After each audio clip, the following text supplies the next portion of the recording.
Hello everyone, আজকে হচ্ছে ভাইফোঁটা। তো সকাল সকাল উঠেই আমি সেই জন্য স্নান টান করে সাজুগুজু করে বেরিয়ে পড়েছি আমি বাড়ির সামনে থেকে একটু দুব্ব ঘাস তুলবো বলে।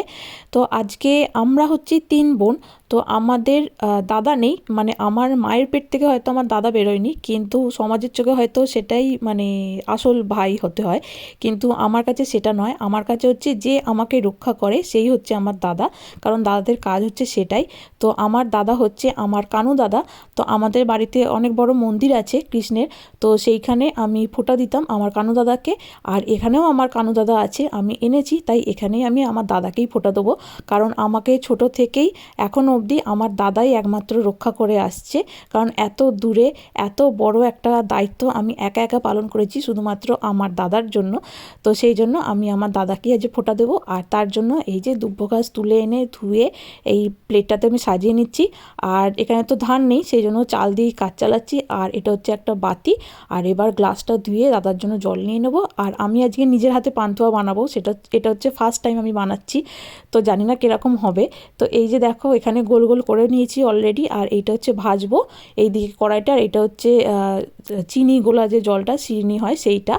আর এই যে এখানে আর আমি পান্তুয়াটা বানাচ্ছি হচ্ছে সুজি, গরুর দুধ আর হচ্ছে মিল্ক পাউডার দিয়ে ওটাকে করে আমি রেখে দিয়েছি। তারপর হচ্ছে ওই তেলে ভেজে নিয়ে তারপর ওই চাশনিটায় ডুবিয়ে রাখবো।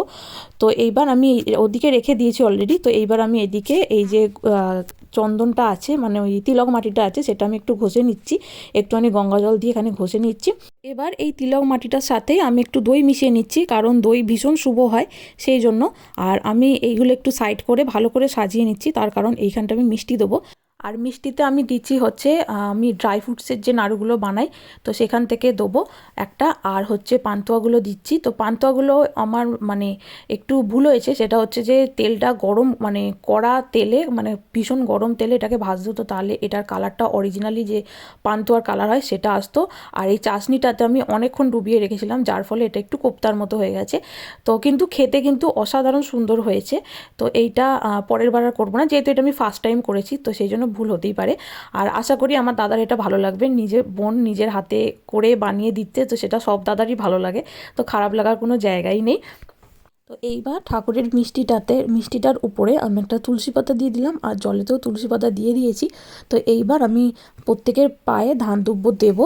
তো আমি এখানে আমার কানু দাদার যতগুলো অবতার আমার কাছে আছে তাদের প্রত্যেককেই ফোঁটা দেবো। এছাড়াও হচ্ছে মা লক্ষ্মীকে এবং মা সরস্বতীকে, এদের দুজনকেও আমি ফোঁটা দেবো, কারণ এরা দুজনকে আমি আমার বোন হিসেবে মানে ভাবি। আর তাছাড়াও হচ্ছে মানে কৃষ্ণকে দেবার, ওদের দুজনকে না দিলে আবার রাগ করতে পারে, সেই জন্য। তো এই যে এইভাবে আমি সবাইকে ফোঁটাটা দিয়ে নিচ্ছি।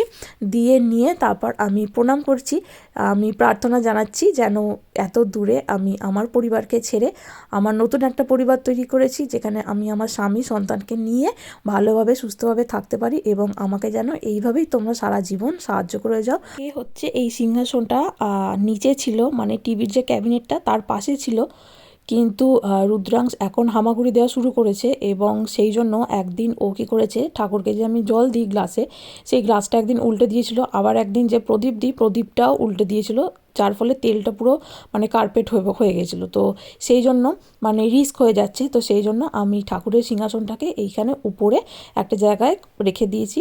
আর আজকে আমি এইভাবে সেজেছি। এইটা হচ্ছে একটা গাউন, এটা আমি ইন্ডিয়া থেকে কিনে এনেছিলাম অনেক দিন আগে কিনেছিলাম, অনেক দিন পরা হয়নি, তো সেই জন্য আজকে পরেছি। আর এইভাবে সাজুগুজু করেছি।